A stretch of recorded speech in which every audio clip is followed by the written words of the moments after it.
Experts say tariffs showed some impact on prices, but overall inflation accelerated slightly less than expected. Our Washington correspondent Rachel Knapp spoke with a consumer expert about this. Rachel?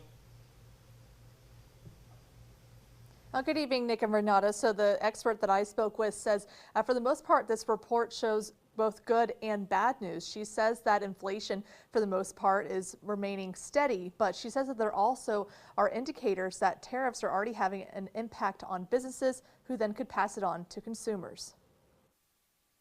The Consumer Price Index report, which is the data that looks at the costs of goods and services like groceries, clothing, gas, household items, transportation, and more, is a key economic indicator used to track inflation. On Tuesday, the Bureau of Labor Statistics released their July CPI report, and for the most part, it shows inflation remains stable. It's at 2.7, and it's not accelerating, but there are warning signs which bring us to the core inflation, which is slightly higher at 3.1%. The White House describes it as a win. Ignore the panicans and trust in President Trump.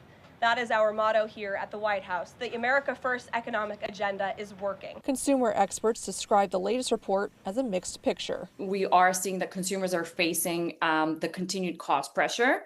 But again, there is a modest slowdown that is somewhat reassuring. So we see lower energy costs, we see more stable food prices, and somewhat more moderate expenses. Now, on the business side, what this means is that the rising inflation signals basically an underlying cost pressure for the businesses, small and large, especially when it comes to those tariffs and service-related industries.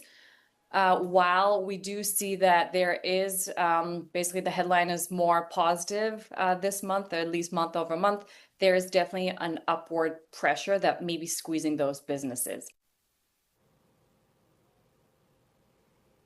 And Nick, Renata, with this latest report, experts believe that the Federal Reserve could potentially cut interest rates at their next meeting. But again, we'll have to wait until September to see that.